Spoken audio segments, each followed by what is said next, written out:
คิดก็ต้องกล้าทำอย่ากลัวถ้าทำความดีเร่งศึกษาปัญหาให้ทันท่วงทีเมืองไทยจะพัฒนากว่านี้รายการดีๆคดีโลกคดีธรรมขอรำพันบรรยายความคิดเครื่องหมายแห่งสีทั้งสามงามถนัดขาวคือบริสุทธิ์สีสวัสดิ์หมายพระไตรรัตน์และธรรมะคุ้มจิตไทยแดงคือโลหิตเราใสซึ่งยอมสละได้เพื่อรักษาชาติศาสนาน้ำเงินคือสีโสภาอันจอมประชาถ้าโปรดเป็นของส่วนองค์จัดริ้วเข้าเป็นไตรรงค์จึงเป็นสีธงที่รักแห่งเราชาวไทยทหารอวตารนำไปยงยุทธวิชัยวิชิตก็ชูเกียรติสยามประเทศไทยที่เจริญมั่นคงมาได้จนถึงทุกวันนี้มิได้เกิดขึ้นจากความหวาดกลัวอย่างคลาดเขลาแต่บรรพบุรุษไทยของเราทุกยุคทุกสมัยล้วนแต่มีความกล้าหาญและชาญฉลาดปกป้องเอกราชสร้างชาติให้เกิดความมั่นคงโดยมีธงแห่งพระไตรรัตน์เป็นเครื่องนำชัยจึงเป็นที่มาที่ไปของรายการคดีโลกคดีธรรมกล้าคิดก็ต้องกล้าทำอย่ากลัวถ้าทำความดีเร่งศึกษาปัญหาให้ทันท่วงทีเมืองไทยจะพัฒนากว่านี้รายการดีๆคดีโลกคดีธรรมรายการดีๆคดีโลกคดีธรรม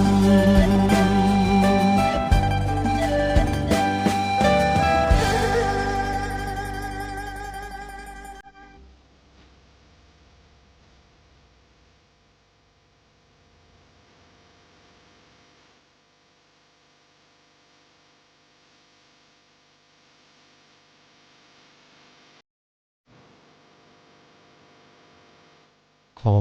กราบถวายความนอบน้อมแด่พระรัตนตรัยถวายความเคารพพระมหาเถระพระเถรานุเถระทุกท่านขอความสุขความเจริญในธรรมจงบังเกิดมีแด่ท่านสาธุชนที่กำลังติดตามรับฟังรายการจากสถานีวิทยุแห่งนี้ทุกท่าน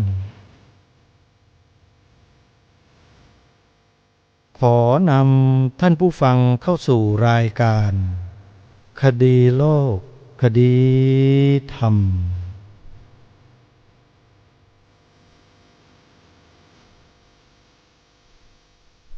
พบกันวันนี้วันแรม8 ค่ำเดือน11วันนี้ตรงกับวันศุกร์ที่25ตุลาคมพระพุทธศักราช2567รายการคดีโลกคดีธรรมมาพบกับสาธุชนเป็นปกติทุกวันจันทร์ถึงวันศุกร์และวันเสาร์อาทิตย์ทางสถานีวิทยุแห่งนี้ท่านสามารถดาวน์โหลดแอปพลิเคชันเพื่อติดตามรับฟังรายการนี้ได้ทุกวันแอปพลิเคชันชื่อว่าวิทยุพุทธศาสนาทั่วไทยแอปพลิเคชันนี้มีสถานีวิทยุพระพุทธศาสนารวมกันอยู่ทั้งสิ้น47สถานีทุกภูมิภาค ของประเทศไทยท่านอยู่ภูมิภาคใดสามารถดาวน์โหลดรับฟังสถานีวิทยุในภูมิภาคของท่านได้แอปพลิเคชันนี้ได้รับการพัฒนามาโดยลำดับโดยวัดป่าจริยธรรมตำบลนาดอกคำอำเภอนาด้วงจังหวัดเลยต้องขอบพระคุณท่านพระครูจริยสารธรรมที่ท่านได้มอบโอกาสดีๆนี้ให้แก่บรรดาสาธุชนคนใฝ่ในธรรมทั่วไปจะได้ดาวน์โหลดเพื่อศึกษาเรียนรู้ธรรมะอย่างกว้างขวางซึ่งในปัจจุบันนี้การศึกษาเรียนรู้พระธรรมคำสอนของพระสัมมาสัมพุทธเจ้าอย่างครอบคลุมเป็นเรื่องที่มีความจำเป็นมากเพราะถ้าหากว่าพุทธบริษัทของเราไม่ทำการศึกษาเรียนรู้พระธรรมคำสอนอย่างครอบคลุมก็จะทำให้สาธุชนท่านที่ไม่ได้ศึกษาอย่างครอบคลุมนั้นอาจจะถูกชักจูงไปในทางที่ไม่เหมาะสมได้ทางที่ไม่เหมาะสมก็คือทางแห่งการถกเถียงทะเลาะเบาะแว้งแล้วก็นำไปสู่การแตกแยกในที่สุดเมื่อแตกแยกแล้วก็จะเกิดการห้ำหั่นกันความล่มสลายก็จะตามมาโดยลำดับนี่แหละคือเหตุของความที่เราไม่ศึกษาให้ครอบคลุมเมื่อศึกษาไม่ครอบคลุมแล้วเราก็จะถูกคนที่อ้างตนว่าเป็นอย่างนั้นเป็นอย่างนี้เราก็เชื่อไปง่ายๆแล้วสุดท้ายเราก็มาทะเลาะเบาะแว้งกันเองเหมือนอย่างที่เราเห็นกันอยู่ในปัจจุบันนี้ท่านสาธุชนทั้งหลายทางรายการก็ได้อุปมาอุปไมยต้นไม้ใหญ่ให้พวกเราได้สดับรับฟังกันไปแล้วว่าต้นไม้ใหญ่หนึ่งต้นสามารถสร้างประโยชน์ให้กับสัตว์น้อยใหญ่มากมายได้โดยไม่เลือกชั้นวรรณะไม่เลือกลัทธินิกายไม่เลือกความเชื่อความศรัทธาใดๆทั้งสิ้นต้นไม้ใหญ่มีหน้าที่ให้ร่มเงาให้ดอกให้ผลช่วยเหลือเลี้ยงดูเหล่าบรรดาสัตว์เหล่านั้นให้อยู่ร่วมกันได้อย่างเป็นสุขแต่มาวันหนึ่งมีคนบอกว่าต้นไม้นี้ไร้ประโยชน์ใบนั้นก็ไม่ใช่กิ่งนั้นก็ผิดต้นก็ไม่ใช่เปลือกยิ่งไม่ใช่ใหญ่เลยควรถากออกให้หมดเนื้อไม้ก็ไม่ดีไม่ใช่ของแท้ตัดทิ้งให้เกลี้ยงรากเง่ากิ่งก้านใบสาขาเปลือกเนื้อกระพี้เอาแต่แก่นอย่างเดียวพอโยมแก่นไม้มันใช่ต้นไม้ไหมโยมแล้วแก่นไม้เนี่ยมันสามารถทำให้ระบบนิเวศมีความคงอยู่อย่างยั่งยืนเป็นประโยชน์ปัจจัยแก่กันและกันทั้งสิ่งมีชีวิตและสิ่งไม่มีชีวิตอยู่ร่วมกันได้ไหมโยมไม่ได้เลยฮะแก่นไม้ให้ร่มเงาก็ไม่ได้สร้างอากาศที่เป็นออกซิเจนก็ไม่ได้ผลิดอกออกผลให้เหล่าบรรดาสัตว์ทั้งหลายอาศัยดื่มอาศัยกินก็ไม่ได้เพราะฉะนั้นถ้าเราจะยึดถือแต่แก่นอย่างเดียวคิดดูให้ดีนะโยมเราจะไม่มีอะไรกินกันนะแล้วก็จะอดตายกันในที่สุดเพราะฉะนั้นใครก็ตามที่กำลังนิยมคำว่าแก่นแท้แก่นอย่างนั้นแก่นอย่างนี้เนี่ยระวังให้ดีนะจะถูกเขาชักจูงไปแล้วก็มาทำลายกันเองโดยไม่รู้ตัวระวังให้ดีนะโยมนะอย่าคล้อยตามนะธรรมะของพระสัมมาสัมพุทธเจ้านั้นทรงตรัสบูรณาการให้สรรพสัตว์ทั้งหลายทั้งในโลกมนุษย์ทั้งเทวโลกมารโลกทั้งพรหมโลกทั้งผู้ที่ไม่มีโลกได้ประโยชน์กันทั้งหมดเลยนี่คือพระพุทธศาสนาที่แท้จริงแต่ ถ้ามีใครไปอ้างพระพุทธศาสนาแล้วไปทำลายกลุ่มอื่นอาชีพอื่นความเชื่ออื่นใช่ไหมโยมใช่พระพุทธศาสนาไหมนำเอาคำสอนของพระสัมมาสัมพุทธเจ้ามาทำลายอาชีพความเชื่อความศรัทธาของคนอื่นเขาเนี่ยใช่ไหมโยมพระสัมมาสัมพุทธเจ้ากระทำเช่นนั้นไหมกระทำยังไงกระทำเพื่อให้เจ้าลัทธิเหล่านั้นยอมรับด้วยเหตุด้วยผลพระพุทธเจ้าเคยไปด่าไปว่าไปบลูรี่คนพวกนั้นไหมโยมเคยไหมฮะไม่มีแม้แต่นิดเดียวทรงใช้ปิยวาจาทรงใช้ธรรมกถาในการแนะในการบอกให้ผู้อื่นลัทธิอื่นยอมรับด้วยเหตุด้วยผลใช้ปิยวาจาหรือสัมมาวาจาในการกล่าวในการแสดงแต่คนในยุคนี้ใช้อย่างที่พระพุทธองค์ใช้หรือไม่เอาลองพิจารณาข้อนี้ดูนะและเมื่อไม่ใช้แล้วผลที่เกิดขึ้นคืออะไรผลที่เกิดขึ้นคืออะไรท่านผู้ฟังคือความทะเลาะเบาะแว้งความแตกแยกในหมู่คนในสังคมใช่หรือไม่แล้วอย่างนี้เรียกว่าธรรมได้ไหมเรียกว่าการกล่าวโดยธรรมได้ไหมไม่ได้ถ้าการกล่าวโดยธรรมจะต้องยุติโดยธรรมแล้วจะต้องไม่มีใครเดือดเนื้อร้อนใจทั้งสิ้นไม่ว่าคนเหล่านั้นจะนับถืออะไรเชื่อถืออะไรที่แตกต่างจากเราก็แล้วแต่เขาจะได้ประโยชน์ด้วยเพราะคำที่กล่าววจีที่เปล่งออกมานั้นเป็นประโยชน์แต่ถ้าหากผู้ที่ฟังแล้วเกิดความขัดเคืองโกรธแค้นไม่พอใจขึ้นมาคำเหล่านั้นถือว่าไม่ได้ประโยชน์นะโยมไม่เป็นประโยชน์เมื่อไม่เป็นประโยชน์แล้วก็ควรจะเลิกฟังเลิกสนับสนุนซะแล้วก็มาสนับสนุนผู้ที่กล่าวธรรมกล่าวสิ่งที่เป็นประโยชน์ไม่ทำให้ใครเดือดเนื้อร้อนใจคนเหล่านั้นที่เดือดเนื้อร้อนใจอยู่ทุกวันนี้เนี่ยนะฮะเขาไม่ได้เป็นโจรเขาไม่ได้เป็นโจรก่อการร้ายเขาไม่ได้เป็นลัทธิที่มุ่งแต่ฆ่าผู้อื่นให้ตายพวกนี้ไม่ใช่เลยฮะไปดูดวงแก้ดวง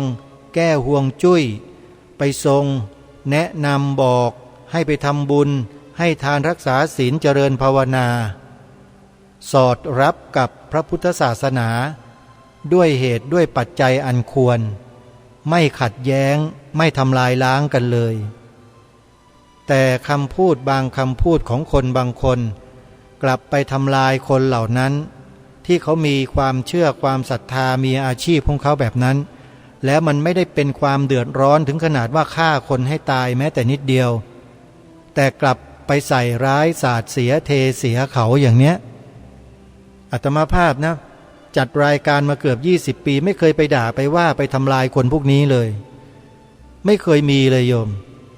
คนพวกนี้ไม่เคยเดือดร้อนเพราะคำพูดของอาตมาแม้แต่นิดเดียวแต่คนที่มันเดือดร้อนเพราะคำพูดอาตมาคือพวกโจรก่อการร้ายที่ทำลายชีวิตผู้บริสุทธิ์ที่มันทำลายคนบริสุทธิ์ในสังคมอ่ะพวกโจรนั่นแหละมันจะเดือดร้อนแต่ถ้าเป็นคนดีๆคนที่เขา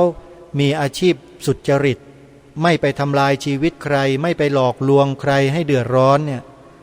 คนเหล่านี้เขาอยู่กับเราได้อย่างมีความสงบร่มเย็นมาเป็นพันๆ2,000 ปีมาแล้วเขาไม่เคยสร้างความเดือดร้อนให้พระพุทธศาสนาของเราเลยไม่มีเลยนะโยมถ้าหากเดือดร้อนเนี่ยศาสนาพุทธเราไม่อยู่มาถึงวันนี้หรอกจริงไหมฮะแต่ที่ศาสนาพุทธจะเสื่อมลงจะมาลายลงจะฉิบหายลงเนี่ย ก็เพราะคนที่อ้างคำสอนพระพุทธเจ้าไปทำลายคนเหล่านั้นแหละใครทำเช่นนั้นก็ไม่รู้นะ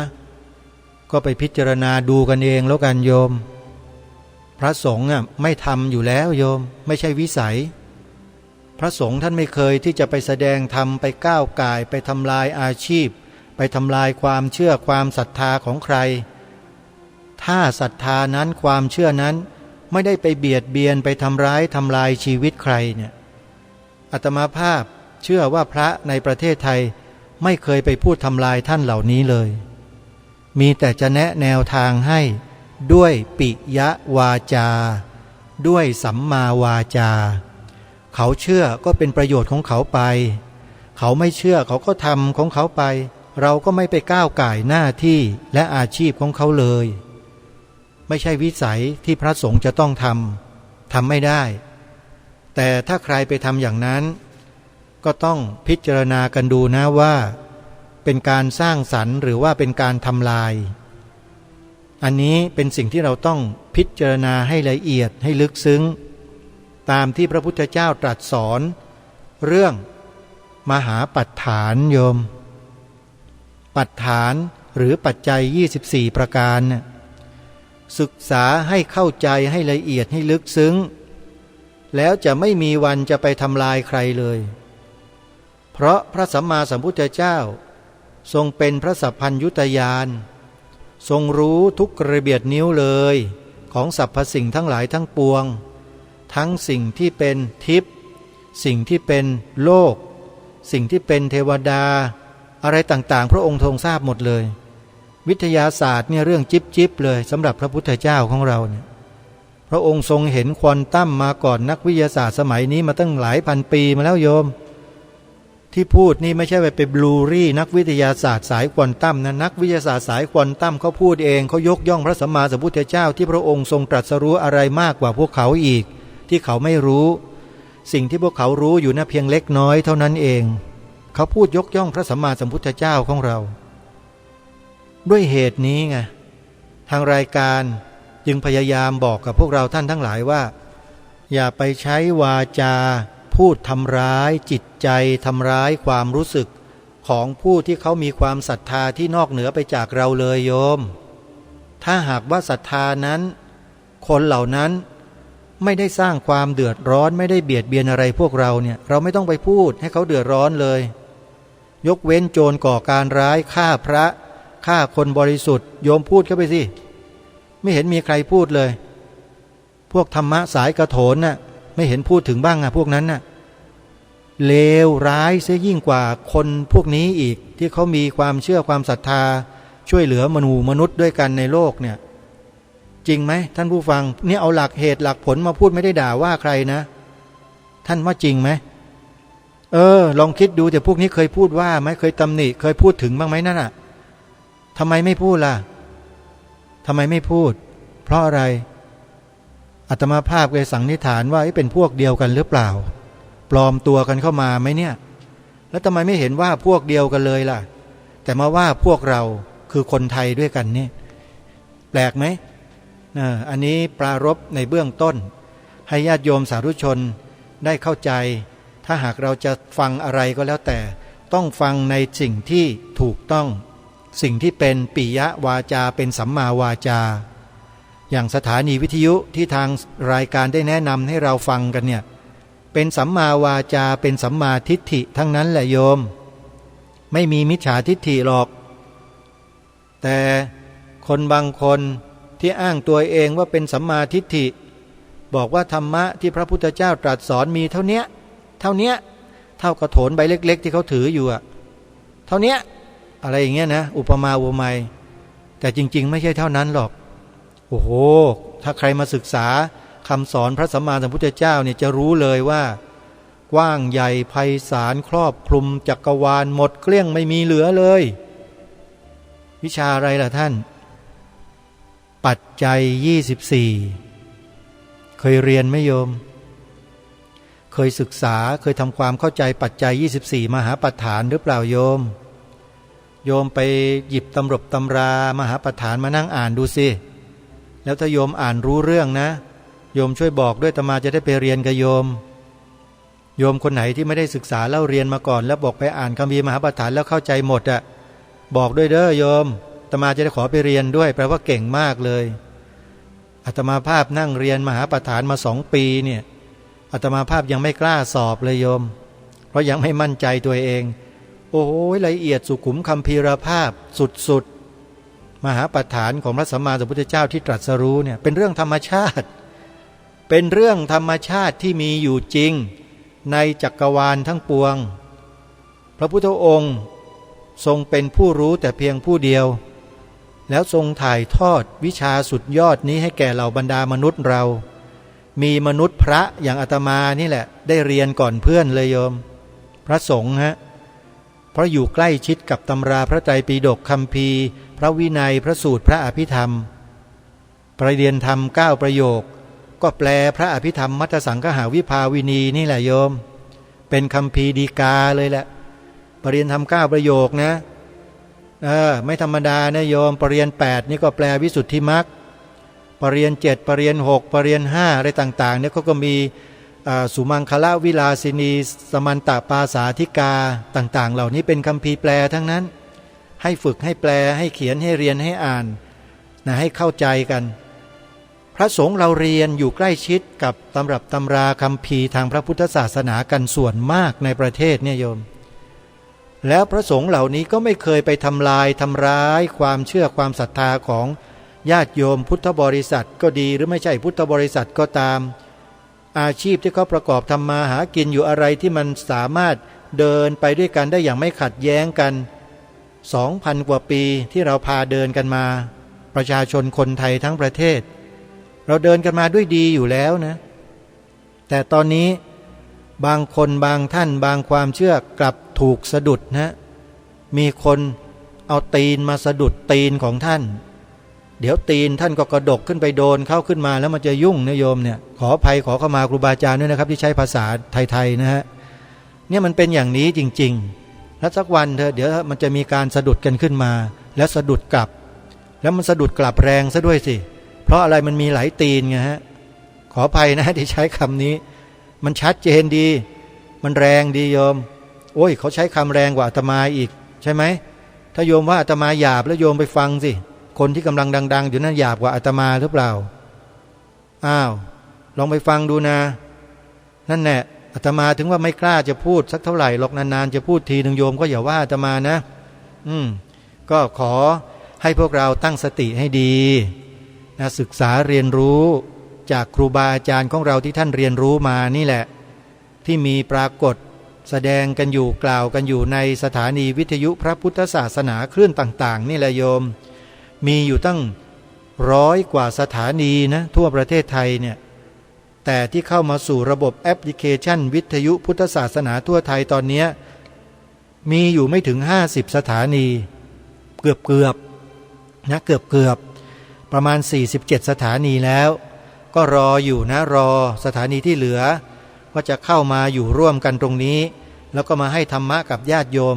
หลากหลายแตกต่างวิธีการไม่เหมือนกันแต่เนื้อหาเดียวกันหมดเนื้อหาเดียวกันหมดเลยคือทุกอย่างนั้นต้องลงตามหลักของอริยสัจ4มรรคมีองค์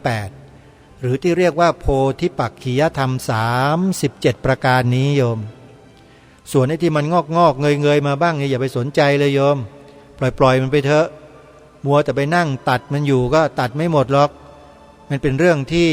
งอกเงยไปก็เพื่อให้เกิดดูเป็นความสวยงามไปก็ว่าไปนะโยมอย่าไปคิดว่ามันเป็นขยะแล้วเที่ยวเอามีดไปไล่ตัดติ่งเหล่านั้นทิ้งเลือดมันเขาออกก็เดี๋ยวเลือดเรานั่นแหละมันจะหมดเองฮะเลือดประเทศไทยเลือดพระพุทธศาสนาอุปมาอุปไมยให้ฟังไม่ต้องไปตัดปล่อยมันเถอะเดี๋ยวมันก็เหี่ยวไปเองแหละของไม่ดีใช่ไหมแต่เราต้องรักษาส่วนกลางของเราเนี่ยให้ดีให้ถูกต้องให้เป็นหลักเอาไว้ครูบาอาจารย์ที่ท่านรักษาหลักการที่ถูกต้องไว้มีอยู่นะทางรายการแนะนำและบอกมาหลายครั้งแล้ววัดที่ท่านเรียนพระบาลีโยมสำนักเรียนพระบาลี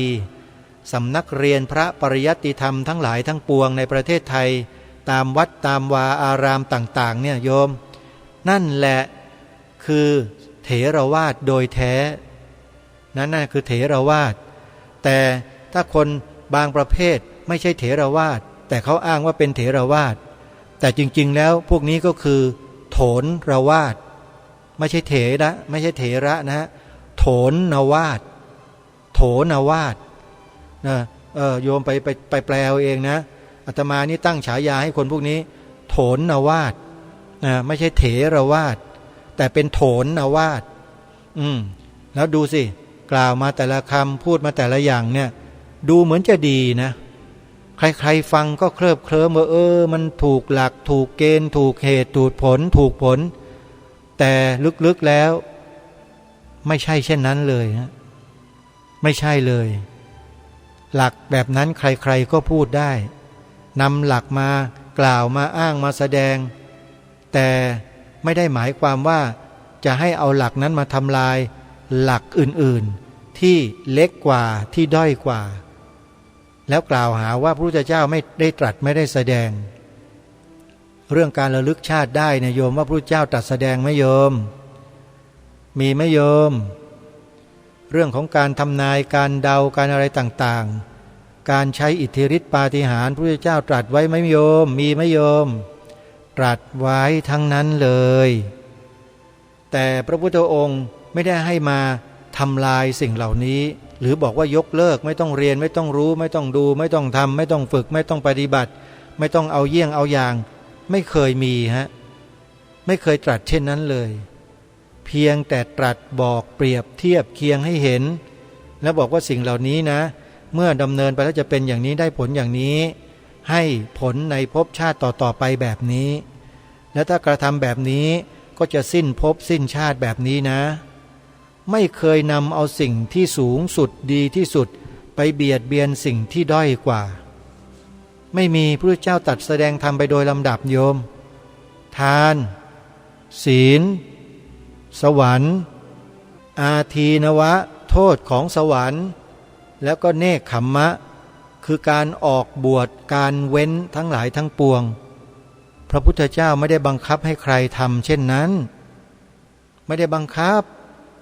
ตรัสทำโดยลำดับถ้าทำได้ขั้นทานทำไปนะอยู่ในหลักเดียวกันเลยทำไปเถอะทานศีลถ้ารักษาศีลได้ก็รักษาศีลเพิ่มนะเห็นไหมอยู่ในหลักเดียวกันบางคนให้ทานรักษาศีลแล้วไม่สามารถที่จะไปสวรรค์ได้หรือมีหิริโอตปะก็อยู่แค่ทานกับศีลไปให้ได้นะเดี๋ยวเนกขัมมะ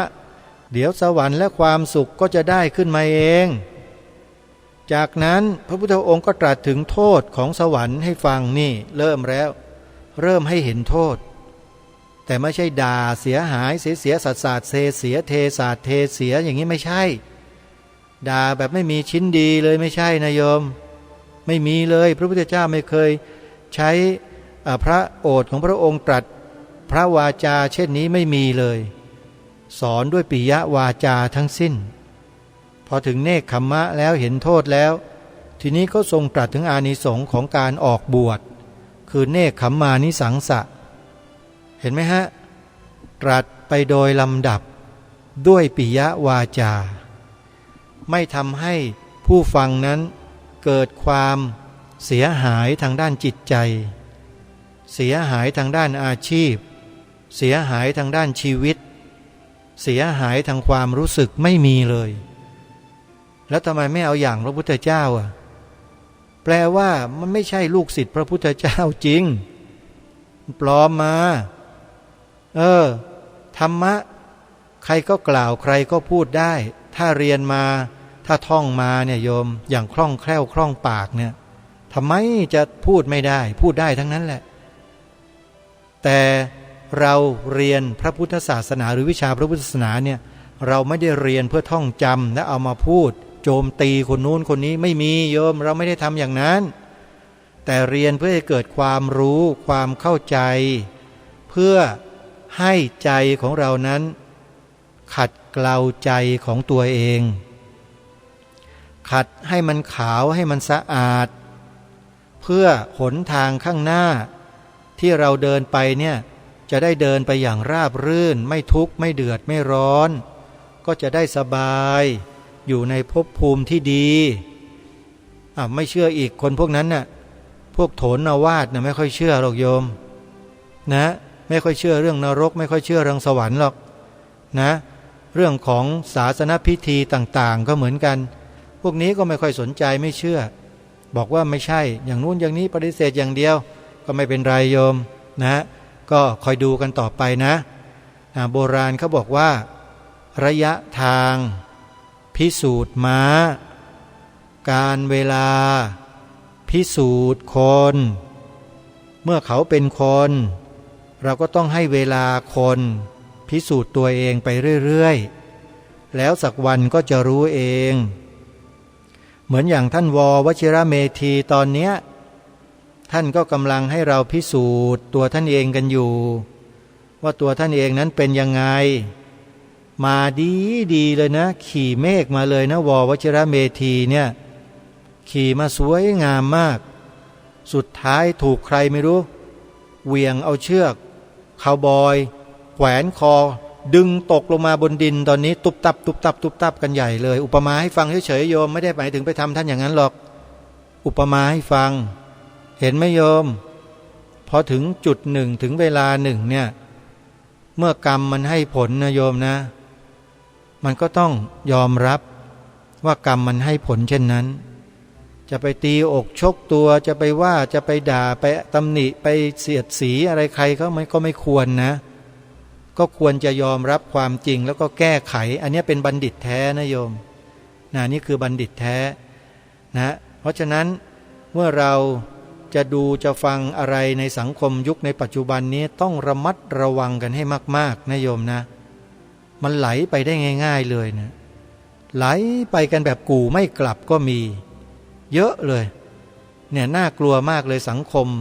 ที่เบี่ยงเบนทางอารมณ์ทางความคิดเนี่ยเป็นสิ่งที่น่ากลัวมากเพราะพระสัมมาสัมพุทธเจ้า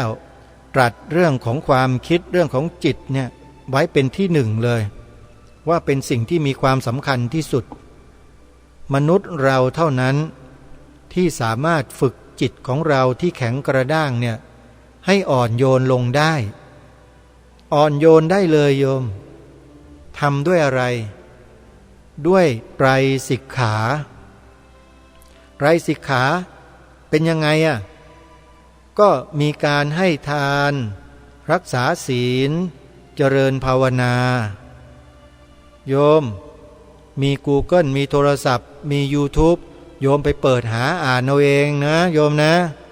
อาตมาภาพไม่ได้สอนธรรมะนะโยมแต่บอกหัวข้อได้ให้โยมไปศึกษาหาอ่านกันไปดูกันนะเนี่ยญาติโยมต้องไปดูกันนะเรื่องของทานศีลภาวนาศีลสมาธิปัญญาไตรสิกขานี่แหละในเบื้องต้นเราต้องศึกษาให้ดีและเรื่องของ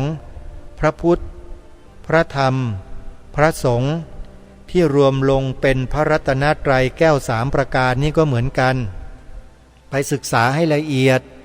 ศึกษาให้ลึกซึ้งทำความรู้จักให้ชัดเจนแล้วเราก็กราบไหว้บูชาสรรเสริญพระรัตนตรัยเนี่ยทุกวันจิตใจเราจะอ่อนโยนลงควรแก่การงานเวลาทำกรรมฐานเจริญภาวนาเนี่ยจิตจะสงบลงง่ายคนที่สวดมนต์บ่อยๆเนี่ยด้วยจิตอันเป็นสมาธิเนี่ยนะโยมเวลานั่งสมาธินั่งสงบนิ่งดูลมหายใจของตนเองจะภาวนาว่าอะไรก็แล้วแต่จิตจะสงบได้ไวเมื่อจิตสงบไวความรู้ในเรื่องราวต่างๆที่เราไม่เคยรู้มาก่อนเนี่ยมันก็จะค่อยๆผุดขึ้นมาทีละเล็กทีละน้อยทีละภาพ2ภาพทีละเสียง2เสียงก็แล้วแต่ใครจะได้ยินใครจะได้ฟังใครจะได้กลิ่นใครจะได้ลิ้นรสอะไรก็แล้วแต่เถอะแล้วแต่สภาวะที่อายตนะทั้ง6ได้สัมผัสมันมีอยู่ในสมาธิเหล่านั้นโยมแล้วอย่าไปหลงไหลเคลิบเคลิ้มหรืออย่าไปกลัวตกใจอะไรนะเป็นเพียงแค่สภาวะเป็นนิมิตที่เกิดขึ้นแบบธรรมดาเท่านั้นเองถ้าเราไปตื่นตระหนกตกใจกลัว ธรรมะก็ไม่เจริญเพราะความกลัวทำให้เสื่อมหมดเลยไม่มีเหลือเลยโยมการจะปฏิบัติภาวนาเจริญกรรมฐานเนี่ยนะตั้งสติให้ดีมีสัมปชัญญะรู้ตัวทั่วพร้อมอยู่เสมอให้ระลึกอยู่เสมอว่าเรากำลังอยู่ในท่าไหนท่าอะไรกำลังทำอะไรนี่แหละเขาเรียกว่าสติสัมปชัญญะแล้วเราก็บริกรรมไปนะปัทวีเตโชอะไรก็แล้วแต่ตามที่เราถนัดหรือจะยุบหนอพองหนอสัมมาอรหังพุทโธรูปนามอะไรก็แล้วแต่เถอะทำให้จิตสงบให้ได้เมื่อจิตสงบแล้วทีนี้ก็จะเผชิญกับอารมณ์ต่างๆที่มาทางมโนทวารเนี่ยพอพูดกับญาติโยมคำว่ามโนทวารนี่โยมงงอีกแล้วเนี่ยผมบอกว่าภาษาทางธรรมเนี่ยทางด้านวิชาการเนี่ยธรรมภาพจึงไม่อยากจะนำมาพูดกับญาติโยมเพราะฟังไม่เข้าใจมโนทวารก็คือประตูทางใจนี่แปลกันตรงๆเลยนะประตูทางใจซึ่งเป็นทางเข้าออกของอะไรของสังขารโยมบางคนงงแล้วสังขารมันจะเข้าออกทางมโนทวารทางใจเนี่ยโยมก็ไปนึกถึงสังขารร่างกายยาวาหนาคืบเนี่ยที่เป็นรูปธรรมเนี่ยเห็นไหมเพราะฉะนั้นผู้ภาษาธรรมเนี่ยต้องขยายความอธิบายความแล้วใครเลยบางคนขยายความได้ดีและถูกต้องอัตถกถาดีกาโยมซึ่งครูบาอาจารย์เราอาศัยอัตถกถาดีกาแปลพระบาลีนะแล้วก็แปลเป็นฉบับภาษาไทยนะคือคำของอัตถกถาดีกาทั้งนั้นเลยคำอธิบายนั่นนะแล้วคนบางคนไปอ่านพระไตรปิฎกฉบับแปลภาษาไทยแล้วก็เที่ยวเอาไปแอบอ้างใหญ่โตเลยโอ้โหแอบอ้างใหญ่โตเลยว่านี่ต้องฉบับนี้เท่านั้นสยามรัฐเท่านั้นแต่หารู้ไม่ว่าไอ้สิ่งที่ตนเองปฏิเสธมาโดยตลอดนะมันอยู่ในหนังสือที่แกอ่านอยู่ฉบับนั้นนะเต็มไปหมดเลยนั่นนะคืออัตถกถาดีกาทั้งนั้นโยมอาตมานึกแล้วขำครูบาอาจารย์ที่ท่านเรียนสายบาลีใหญ่ก็นึกแล้วขำคนนี้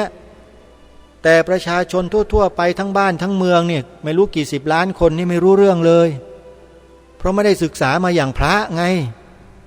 ก็หลงเชื่อสิฮะโอ้โหไปหยิบเอาธรรมชั้นสูงของพระสัมมาสัมพุทธเจ้ามาอธิบายความแล้วทำให้คนติดกับดักทางความรู้ไม่ใช่กับอะไรหรอกติดกับดักทางความรู้ซึ่งไม่ใช่ความรู้ของเขาซะหน่อยเป็นความรู้ที่พระสัมมาสัมพุทธเจ้าตรัสรู้มาแล้วเหล่าบรรดาสาวกมีพระอรหันต์เจ้าทั้งหลายทั้งปวงเนี่ยรวบรวมคำสอนพระสัมมาสัมพุทธเจ้าเป็นรูปของการทำสังฆายนาการทำสังฆายนาครั้งที่หนึ่งครั้งที่สองครั้งที่สามจนถึงครั้งปัจจุบันที่ประเทศไทยเราทำเนี่ยเมื่อปีพระพุทธศักราช 2530 ประเทศไทยเรานั้นทำสังฆายนาแปลพระไตรปิฎกมาหลายครั้งอยู่นะโยมลองไปศึกษาดูให้ดีนะเพราะฉะนั้นใครก็ตามที่ไปหยิบพระไตรปิฎกภาษาไทยมาแอบอ้างแล้วเที่ยวมาบอกคนนู้นคนนี้เป็นตุเป็นตะว่านี่คือคำสอนของพระสัมมาสัมพุทธเจ้าอันบริสุทธิ์ปราศจากอัตถกถาดีกาเนี่ยโยมอย่าไปเชื่อพวกนี้โกหกหลอกลวงเป็นผู้ที่จะได้รับบาปกรรมผลนั้นอย่างไม่ต้องพูดถึงเลยอย่างมากเลยแหละนะไปทำให้คำสอนของพระสัมมาสัมพุทธเจ้าเนี่ยหวั่นไหวสั่นสะเทือน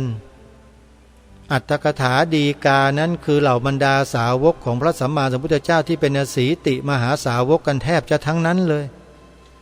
แต่กลับถูกคนเหล่านี้ปฏิเสธพระพุทธเจ้าเคยปฏิเสธสาวกของพระองค์ไหมโยมเคยปฏิเสธไหมไม่เคย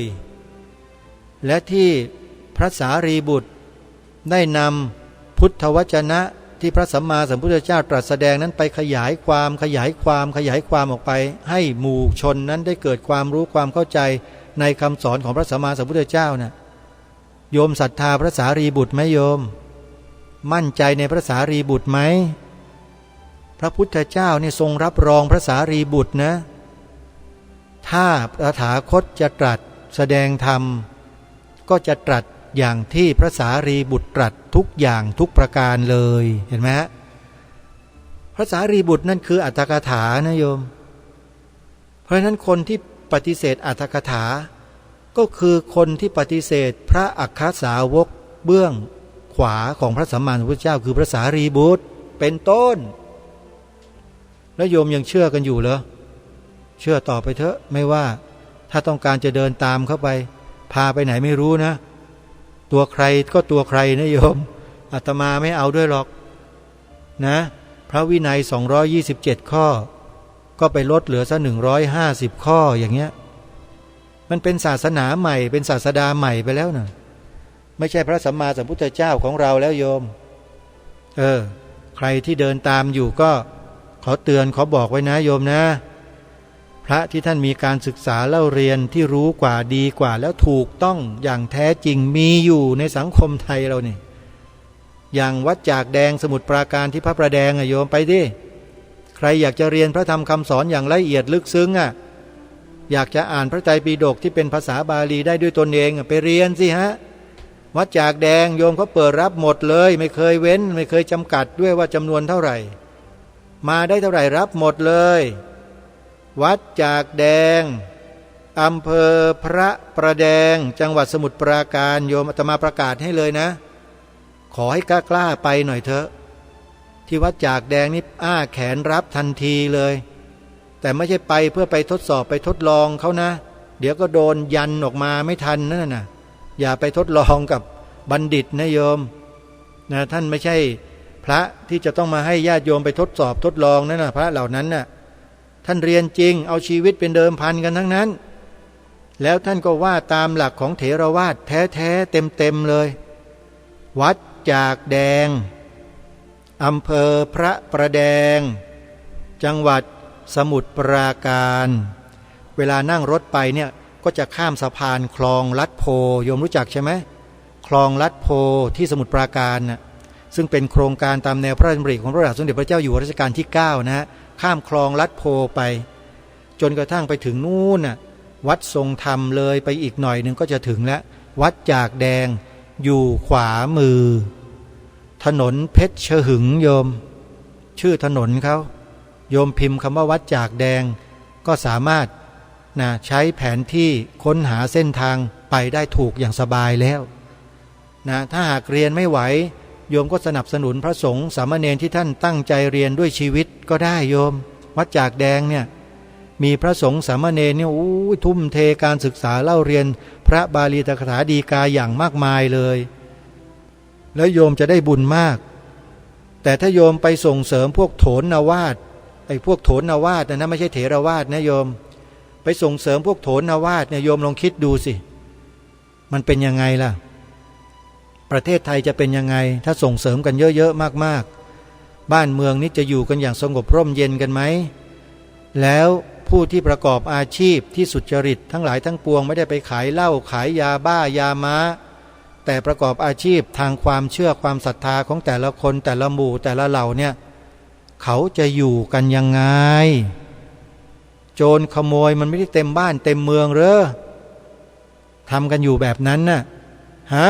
พวกโถนวาทนี่อาตมาก็อย่างนี้แหละโยมเป็นคนที่ตรงไปตรงมาถามตรงๆแต่ไม่เอ่ยชื่อไม่เอ่ยนามเสียเวลาเอ่ยทำไมล่ะเอ่ยไปก็โดนนี่โดนอะไรท่านคดีหมิ่นประมาทได้โยม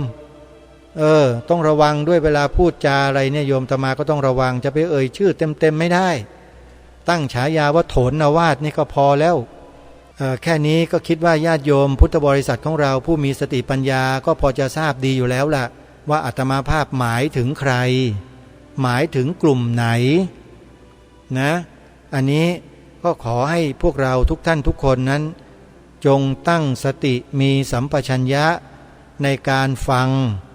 ใครก็ตามที่ออกมากล่าวมาแสดงผ่านโลกโซเชียลอยู่ในขณะนี้เนี่ยฟังหูไว้หูนะโยมอย่าเชื่อทั้งหมดเพราะถ้าเชื่อทั้งหมด ก็จะอดไปนิพพาน